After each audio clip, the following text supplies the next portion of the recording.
Hey there everyone, this is Ray Carcillo for Classic Game Room, and today we are looking at FABLE, The Lost Chapters for Xbox.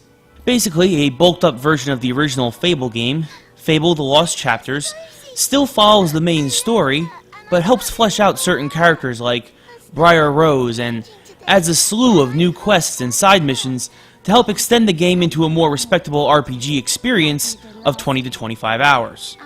Beginning in the tranquil village of Oakvale, your character, simply known later on as the hero, forgets his sister's birthday and must wander around the village collecting gold pieces by doing good deeds in order to buy her some chocolate. Of course, this is just a way to familiarize yourself with the basic controls of the game and the idea of completing quests, but also serves as the launching point for the bulk of the story. Once finding enough gold and buying the present, your village is attacked by bandits, and everyone is slaughtered except for you. All alone, you are approached by an impatient mage named Maze, who also happens to be the head of the Heroes Guild.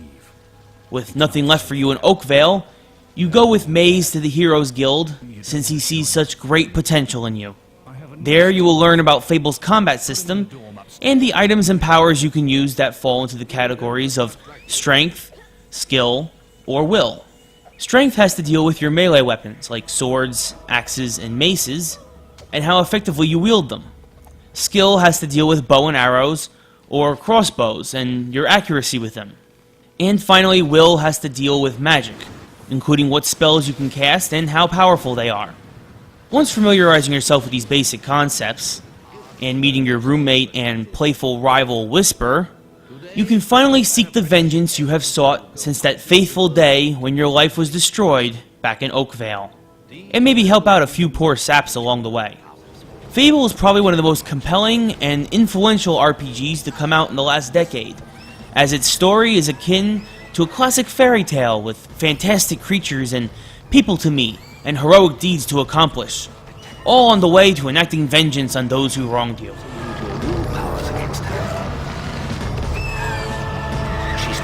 The most interesting aspect of FABLE was how your character could evolve over time. Depending on how many good or evil deeds you did would actually change your physical appearance. Being malevolent could have you sprout devil horns and change your eyes to a bright crimson color, while being good and thoughtful on your journey could have your hair turn platinum blonde and your eyes the lightest shade of blue. The choices you made also affected how NPCs reacted to you, and could make your life more difficult or easier accordingly. Merchants might offer you discounts if you were known as a righteous being, for example. This level of character evolution and customization meant that it would be unlikely for you to get the same experience twice if you were to replay through the game. Unfortunately, one playthrough would probably be enough for most, as the story is rather finite, and although it allows you to complete side quests if you so choose, isn't really necessary once you beat the final boss. Only if you really wanted to make different decisions, for example being evil where once you were good, to see how the game would play different, would bring you back for more.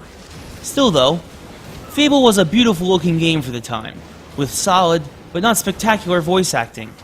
The best part of the sound was easily the score by Russell Shaw, and the original theme composed by Danny Elfman, which helped to overshadow the average at times voice acting. Hero, your will energy is low.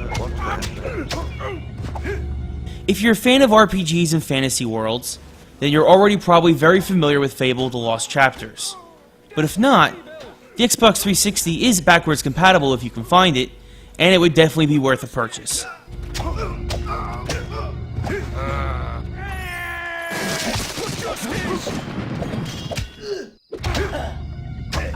Justice!